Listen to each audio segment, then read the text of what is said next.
नमस्कार दोस्तों, मैं हूं अंजलि। स्वागत है आप सभी का आपके अपने YouTube channel Bharat GK with Anjali में।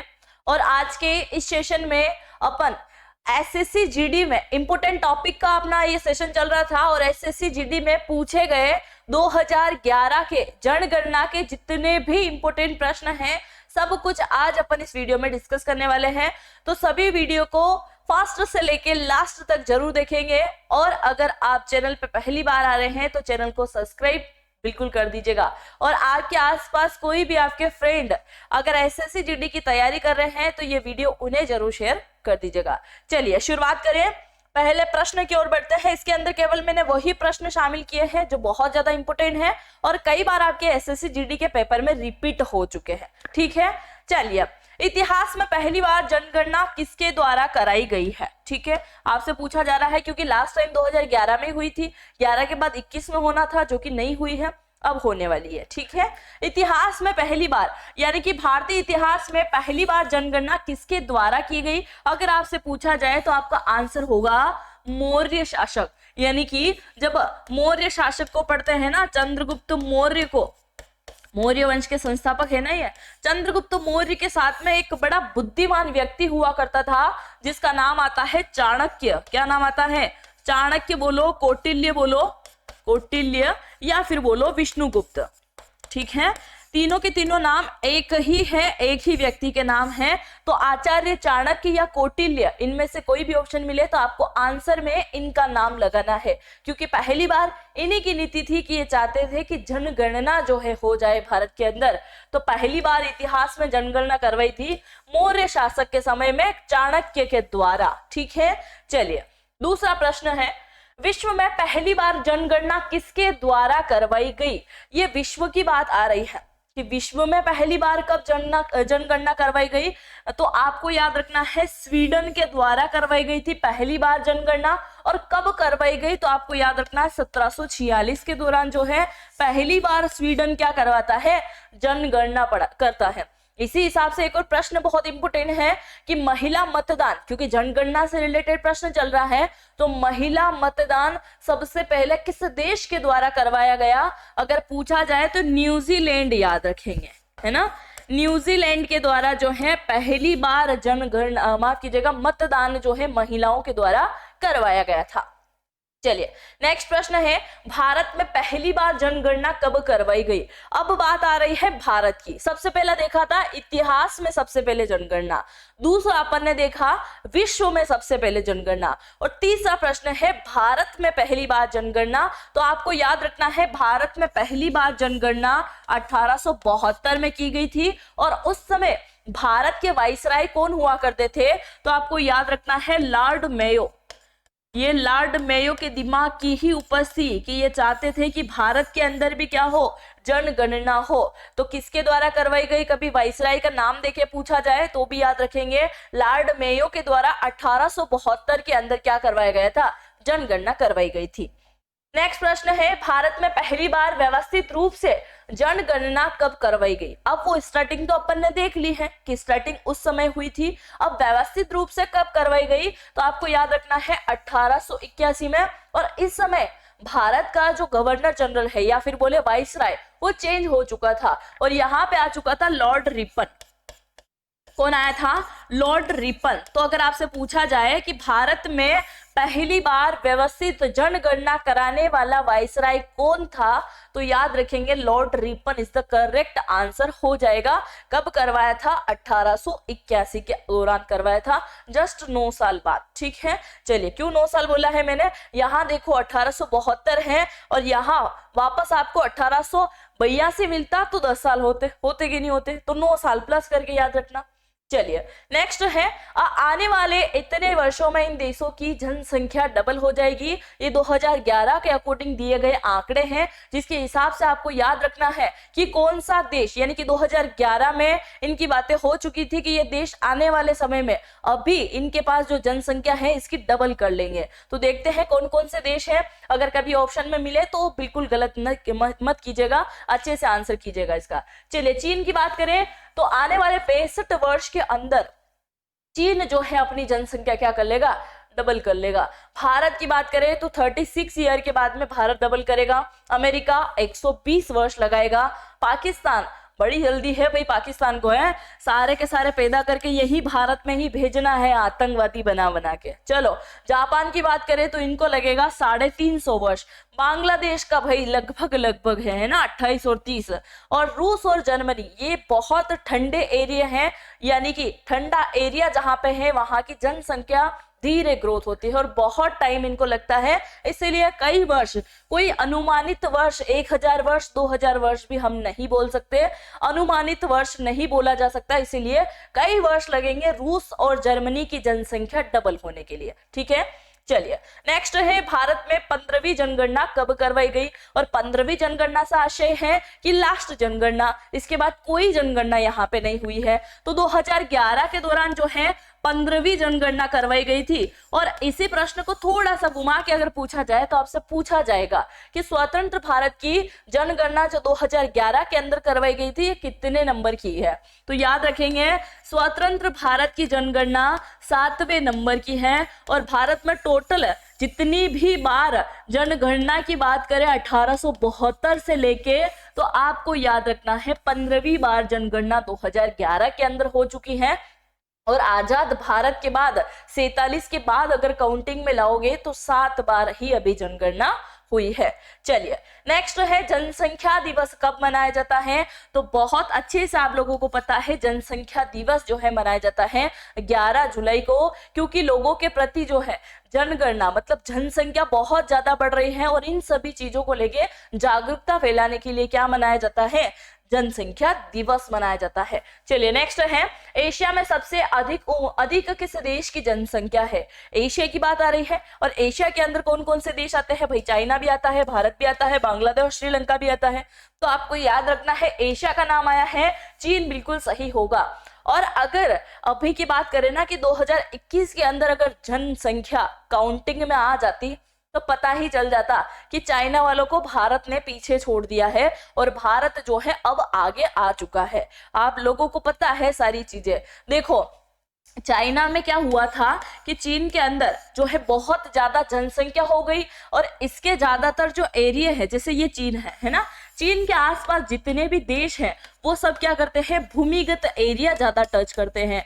और भूमिगत एरिया टच हो रहा है मतलब क्या करेंगे, जमीन से खिसकने का काम कौन करता है, चीन करता है। अगर चारों तरफ समुद्र होता तो फिर पता चल जाता कि भाई मिट्टी विट्टी डाल के फिर क्या करें, हम नया कुछ बनाए। ठीक है, पर यहाँ पे भूमिगत एरिया ज्यादा लगते हैं, रहने की जगह कम है और लोग बहुत ज्यादा हैं, इसलिए चीन की सरकार ने क्या किया था, यहाँ पे एक आयोग लेके आए और इसी आयोग के चलते उन्होंने क्या किया, रोक लगा दिया कि चीन में एक जो पेरेंट्स है उनके पास में सिर्फ एक ही बच्चा होना चाहिए, दूसरा अगर होता है तो सरकारी जितनी भी सुविधाएं मिलती हैं सबसे वंचित कर दिया जाएगा। बहुत सारे नियम इन्होंने लागू किए, उसके बाद जो है चीन एक ही बच्चा जो है प्लान करता है। और भारत वालों को देख दो भैया, अभी काउंटिंग होगी ना, देखो 2023 चल रहा है, 2024 में संभावना है कि आपके जो है काउंटिंग हो जाए। और काउंटिंग होगा तो देखना कोरोना के बड़े खतरनाक वाले रिजल्ट जो है अब आने वाले हैं, इसको तो पीछे छोड़ेंगे है ना। चलो भारत के अलावा किस देश की राष्ट्रीय भाषा जो है हिंदी है। सुना है कहीं कि भारत के अलावा एक और देश है जहां पे प्योर हिंदी बोली जाती है? देखो एक सन आता है 1815 का, बात करते हैं 1815 की कि भारत के अलावा किस देश की राष्ट्रीय भाषा हिंदी है, तो मॉरिशस की है। एक बार श्रीलंका में बोलूं ना तो आप लोग मान भी लेंगे, मैं कनाडा की बोलूं तो आप लोग मान भी लेंगे, मॉरिशस की मानोगे क्या कि यहाँ की लैंग्वेज जो है हिंदी लैंग्वेज है। अब देखो 1815 में क्या हुआ था, मॉरिशस एक छोटा देश और यहाँ पे क्या हो रहा था, खेती करने के लिए भारत के कलकत्ता संगठन से, कलकत्ता जो क्षेत्र है वहां से लोगों को बुलाया गया कि हमारे यहाँ आके आपको क्या करना है, गन्ने की खेती करनी है। और गन्ने की खेती करने के लिए भारत से लोगों को भर भर के बुलाया गया। अब इन लोगों को वहां पे बुलाया गया तो परिणाम देखो, यहाँ की 2011 के अकॉर्डिंग जनसंख्या की बात करें तो टोटल 13 लाख जनसंख्या थी, है ना। और जिस समय इनको बुलाया गया वो सन क्या था, 1815 था। तो भारतीय लोग वहां पे जाके बस गए और गन्ने की खेती करने के लिए बुलाया गया था, पर भाई साहब सब जाके वहां बस गए। और बसने के बाद अब देखो 7 लाख जनसंख्या जो है टोटल किसकी है, भारत वालों की है। मतलब एक तरफा वोटिंग होती है तो भारत की ही सरकार है कहीं ना कहीं। इस वजह से मान के चलो कि मॉरिशस के अंदर जितने भी लोग हैं वो सभी भारतीय हैं भाई। तो भारतीय लैंग्वेज तो बोलेंगे ना, हिंदी लैंग्वेज तो बोलेंगे ही बोलेंगे। बोलो भारत माता की जय। चलो, विश्व की ज्यादातर जनसंख्या कहाँ निवास करती है? आपसे पूछा जा रहा है कि वर्ल्ड मैपिंग की अगर बात करें तो वर्ल्ड में सबसे ज्यादा जनसंख्या कहाँ पे निवास करती है? तो ये आपको क्षेत्र याद रखना है, ये क्षेत्र याद रखना है। ये कौन सा हो जाएगा? पूर्वी, ये हो जाएगा पश्चिम, और ये हो जाएगा उत्तरी, और ये हो जाएगा दक्षिणी क्षेत्र। सबको पता है, रीजनिंग पढ़ते हो ना? चलो, तो विश्व की ज्यादातर जनसंख्या कहाँ निवास करती है? तो ये उत्तरी गोलार्ध। और अपने देश किस साइड आते हैं? इधर ही आते हैं, है ना। कहाँ आते हैं? जैसे भारत हो गया है ना, चीन हो गया है, इसके अलावा बांग्लादेश हो गया है, श्रीलंका हो गया है, थाईलैंड हो गया है। तो ये सारे के सारे जो क्षेत्र हैं ये कहाँ पड़ते हैं? उत्तर क्षेत्र में पड़ता है। अमेरिका वगैरह पड़ते हैं ना, उत्तरी अमेरिका, दक्षिण अमेरिका, ये क्षेत्र वाला। तो ये आपको याद रखना है, महत्वपूर्ण। जहां जहां पे घर्म क्षेत्र है, यानी कि जहां पे जनसंख्या ज्यादा है, वो सभी के सभी देश कहाँ निवास करते हैं? उत्तरी दिशा में। और दक्षिणी दिशा में निवास करने वाले जैसे जर्मनी हो गया, है ना, जापान हो गया। तो इस प्रकार के देश जो है दक्षिणी क्षेत्र में आते हैं। अब फिर से चलते हैं प्रश्न की ओर। विश्व की ज्यादातर जनसंख्या कहाँ निवास करती है? तो उत्तरी गोलार्ध के अंदर जो है जनसंख्या ज्यादा निवास करती है। और अगर प्रतिशत में देके पूछा जाए ना कि कितने प्रतिशत जनसंख्या जो है यहाँ पे निवास करती है, तो 90% जनसंख्या उत्तरी गोलार्ध में निवास करती है, और बाकी बची हुई 10% जो जनसंख्या है वो निवास करती है दक्षिणी गोलार्ध के अंदर। आई होप क्लियर हो गया होगा आप लोगों को, ठीक है।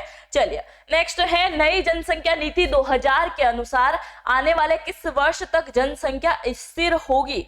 भारत की जनसंख्या की बात हो रही है कि जनसंख्या जो है स्थिर हो जाएगी 2045 में। पर ये बात है 2000 के अनुसार, मतलब नई जनसंख्या नीति 2000 के अनुसार 2011 में इन लोगों ने आंकड़े दिए थे कि 2045 हो जाएगा। और अगर अभी की बात करें 2021 के बाद दिए गए आंकड़ों की, तो आने वाले 2070 के अंदर जो है आंकड़े स्थिर हो जाएंगे। क्या होगा?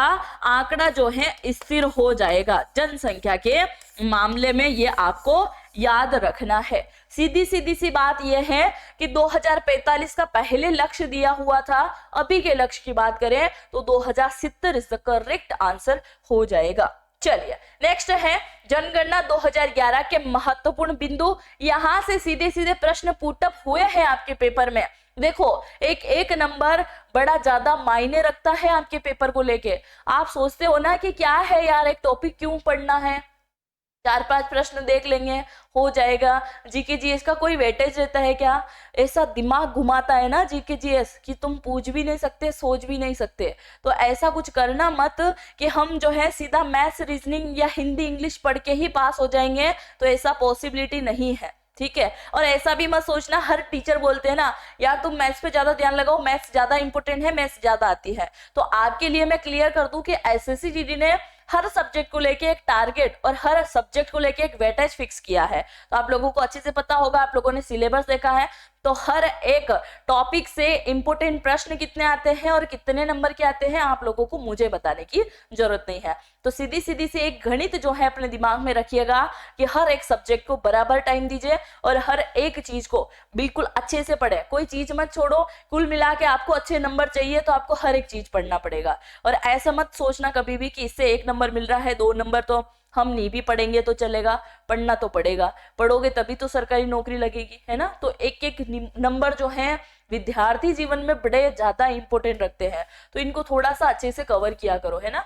चलिए, जनगणना 2011 के महत्वपूर्ण प्रश्न, ये वाले जो प्रश्न है ये सीधा पुटअप होते हैं, याद रखेंगे। जनगणना 2011 1 अप्रैल 2011 को करवाई गई। पूछा जाए ना डेट, याद रखेंगे। 2011 की जनगणना में प्रति व्यक्ति खर्च जो है 18.19 रुपए आया था एक व्यक्ति से। और अगर बात करें ना दूसरी चीजों की, कितने प्रश्न पूछे गए थे? 29 प्रश्न। जनगणना वाले आए होंगे ना 2011 के अंदर आपके घरों में, तो आपसे लगभग कितने प्रश्न किए होंगे? 29। कैसे प्रश्न होते हैं? आपका नाम बताइए, आपके पिता का नाम बताइए, इनमें से कौन जीवित है, कितनी महिलाएं हैं, कितने पुरुष हैं, कितने कहाँ तक पढ़े लिखे हैं, इस टाइप के प्रश्न जो है आपसे किए किए जाते हैं जनगणना के दौरान। ठीक है, तभी तो निकलते हैं ना आंकड़े कि महिलाएं इतनी हैं, है ना, आपकी जो है औसत आयु क्या है, इसके अलावा क्या पूछते हैं, आपकी इनकम क्या है, कमाते कितना हो, तो फिर पता चलता है ना कि जीडीपी रैंक कितनी आ रही है, महिला कितने प्रतिशत पढ़ी लिखी है, कौन सा राज्य जो है शिक्षा के स्तर में आगे है। तो इन सभी आंकड़े जो है जनगणना के माध्यम से ही निकाले जाते हैं। चलिए 2011 की जनगणना सी चंद्रमौली जो है समिति की सिफारिश पर जो है कंप्लीट की गई थी। 2011 की जनगणना का शुभंकर बहुत बार आ चुका है, या तो लिखा हुआ मिलेगा प्रगणक शिक्षिका, या लिखा हुआ मिलेगा एक महिला गणनाकार, है ना। एक महिला पुस्तक लेके निकलती हैं ऐसे रेडी होके कि भाई हमको जो है जनगणना करने के लिए जाना है। ठीक है, तो याद रखेंगे। 2011 की जनगणना का नारा अगर पूछा जाए तो हमारी जनगणना हमारा भविष्य, इनका नारा हो जाएगा। 2011 की जनगणना में 640 जिले प्रमुख रूप से शामिल किए गए थे, आपको याद रखना है। चलिए नेक्स्ट है, भारत की जनसंख्या 2011 के अनुसार किस महाद्वीप की दोगुनी है। प्रश्न को अच्छे से पढ़ेंगे। भारत की जनसंख्या की बात हो रही है और महाद्वीप की बात हो रही है कि कौन से महाद्वीप की भी दोगुनी है भारत की जनसंख्या। चौंकिए मत, दो गुनी ही अभी बात करी है, आगे और बात करते हैं। देखो, दो गुनी पूछी जाए तो अफ्रीका महाद्वीप की जो जनसंख्या है उनकी दो गुनी तो सिर्फ और सिर्फ अकेले भारत में ही निवास करती है ना। चलिए इसको याद रखेंगे। ऑस्ट्रेलिया महाद्वीप में जितनी जनसंख्या निवास करती है ना, इसकी 40 गुना कहाँ पे निवास करती है, 40 गुना जो है भारत के अंदर निवास करती है। पूछा जाए ना अफ्रीका की कितना गुना, 2 गुना, और ऑस्ट्रेलिया की पूछे तो 40 गुना, आपको याद रखना है। चलिए, विश्व में सर्वाधिक जनसंख्या किस महाद्वीप में है। बिल्कुल एशिया के अंदर है, क्योंकि चाइना भी यही है और भारत भी यही है, तो बिल्कुल होगा भाई। चलिए नेक्स्ट है, किस देश के लोगों की औसत आयु सबसे अधिक है। यहाँ के लोग सबसे ज्यादा जीते हैं, याद रखो। 195 कंट्री में से सबसे ज्यादा जीने वाले लोग जापान के हैं। खान पान बहुत अच्छा है और यहाँ का टारगेट रहता है ना कि आपका अगर आपकी हाइट 159 है ना, तो आपकी जो है वेट 60 से 65 के मध्य ही होना चाहिए। अगर इससे ज्यादा वेट होगा तो सरकार क्या करेगी, आपसे जुर्माना वसूल करेगी। दूसरा, आप अगर मोटे हो, है ना, आप अगर मोटे हो तो अगर आपकी कमर की बात करें तो वो 32 की होनी चाहिए। किस कौन सी एज के अंदर, तो अगर आपसे पूछा जाए 32, तो अगर आपकी एज 35 के अंडर है तो आपकी कमर की साइज 32 ही होनी चाहिए। अगर 35 पहुंचेगी तो उसमें भी जुर्माना। मतलब बॉडी भी मेंटेन करो, खाना भी अच्छा खाओ, तो उसी तरीके से इनकी औसत आयु बहुत अच्छी निकलेगी। सही, तो जापान के लोग ज्यादा जीते हैं और बहुत ज्यादा फिट भी रहते हैं। चलिए नेक्स्ट है, भारत के किस राज्य का सबसे अधिक जनसंख्या घनत्व है। जनसंख्या घनत्व की बात करें तो बिहार की सबसे अधिक है। जनसंख्या के बारे में पूछे तो उत्तर प्रदेश की सबसे अधिक है। प्रश्न ये बहुत बार आता है और गलती कर देते हैं अधिकतर स्टूडेंट, क्योंकि भारत के किस राज्य की जनसंख्या अधिक पढ़ेंगे। अरे जनसंख्या घनत्व पूछा है, क्या पूछा है, घनत्व पूछा है, तो घनत्व बिहार का अधिक और जनसंख्या के मामले में कौन आगे आ जाएगा, उत्तर प्रदेश आ जाएगा। नेक्स्ट है, न्यूनतम जनसंख्या घनत्व वाला राज्य कौन सा है, तो न्यूनतम जनसंख्या घनत्व हो जाएगा अरुणाचल प्रदेश का। कहाँ का हो जाएगा, न्यूनतम, सबसे कम जनसंख्या घनत्व कहाँ का है, अरुणाचल प्रदेश का। नेक्स्ट है, जनगणना 2011 के महत्वपूर्ण बिंदु 2.0, इस नेक्स्ट स्लाइड है। स्त्री पुरुष साक्षरता में अंतर सबसे अधिक राजस्थान में है, जिसमें ज्यादातर पुरुष पढ़े लिखे हैं पर महिलाएं बहुत कम पढ़ी लिखी है, इसीलिए अंतर बहुत ज्यादा है। ठीक है, पुरुष और स्त्री, पुरुषों के मुकाबले स्त्रियां जो है बहुत कम यहाँ पे पढ़ी लिखी हैं राजस्थान के अंदर। 2011 की जनगणना के अनुसार एससी की जनसंख्या 20 करोड़ थी, है ना, और ये एससी की जनसंख्या ज्यादातर 20 करोड़ थी और ये ज्यादातर कहाँ पे, कौन से राज्य में निवासरत थी, तो उत्तर प्रदेश आपको याद रखना है।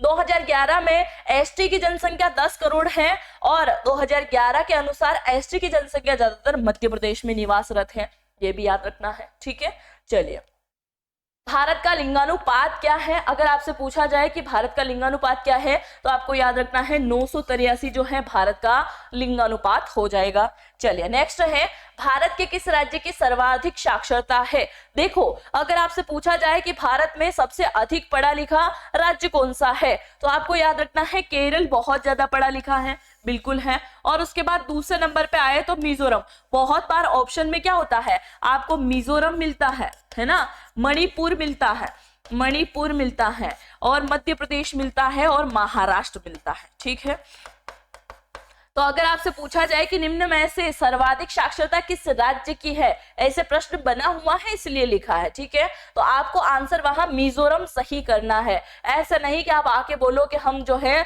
सूचना का अधिनियम यहाँ लगाएंगे और बोलेंगे कि यहाँ जो है प्रश्न में आपकी मिस्टेक थी और आपने केरल ऑप्शन में नहीं दिया, इसकी वजह से जो है हमारे नंबर हमको मिलने चाहिए, और यही गलती होती है जो बहुत ज्यादा मात खा जाते हैं।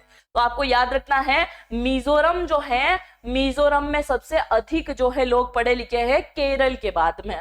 और अगर आपसे पूछा जाए किस राज्य की साक्षरता सबसे कम है, तो बिहार की सबसे कम है और दूसरे नंबर पे नाम आता है अरुणाचल प्रदेश का। ठीक है, तो ये 1 2 1 2 जो है जैसे याद रखेंगे, पढ़े लिखे राज्य 2 और थोड़े कम पढ़े लिखे राज्य में, मतलब सर्वाधिक और न्यूनतम साक्षरता आपको याद रखना है। चलिए नेक्स्ट है, भारत में किस केंद्र शासित प्रदेश की साक्षरता सबसे अधिक है? सबसे अधिक साक्षरता की बात करें तो लक्षद्वीप की साक्षरता बहुत अधिक है, जितने भी क्या है केंद्र शासित प्रदेश है उनके अंदर, और दादर नागर हवेली जो है न्यूनतम साक्षरता में है, मतलब इनकी साक्षरता बहुत कम है। ये केंद्र शासित प्रदेश की बात हो रही है। ठीक है, चलिए नेक्स्ट है, भारत में किन राज्यों की जनसंख्या क्रमशः सबसे अधिक है? सबसे अधिक जनसंख्या की बात करें तो उत्तर प्रदेश की जनसंख्या सबसे अधिक है 20 करोड़। और आप लोगों को पता है 20 करोड़ जनसंख्या सिर्फ और सिर्फ उत्तर प्रदेश का ही वेटेज है। एक पूरा का पूरा अमेरिका कहाँ बसा हुआ है? उत्तर प्रदेश के अंदर बसा हुआ है। दूसरी बात करें, दूसरे नंबर पे नाम आता है महाराष्ट्र का। किसका नाम आता है? महाराष्ट्र का। जनसंख्या के मामले में दूसरे नंबर पे राज्य आता है महाराष्ट्र। यहाँ पे कितने लोग निवासरत हैं? तो 11 करोड़ लोग यहाँ रहते हैं। ये 2011 के आंकड़े हैं। ठीक है, अभी कोई आंकड़े जारी नहीं हुए हैं, इसलिए वही आंकड़े हमको पढ़ना पड़ेगा। और फिर बात करें बिहार की, तो टॉप 3 आप याद रख लेना बस। ठीक है, बिहार की बात करें तो बिहार के अंदर 10 करोड़ लोग जो है निवासरत हैं, ये भी याद रखेंगे। चलिए नेक्स्ट है, भारत की जनसंख्या विश्व की कुल जनसंख्या का कितना प्रतिशत है? कुल जनसंख्या का 17.5% है, आपको याद रखना है। ये बहुत इंपोर्टेंट प्रश्न है, बहुत बार आ चुका है। चलिए नेक्स्ट है, 2011 की जनगणना के महत्वपूर्ण बिंदु 3.0। मानव उद्भव केंद्र कहाँ से माना जाता है? मतलब सबसे पहले मानव की उत्पत्ति किस महाद्वीप से मानी गई है?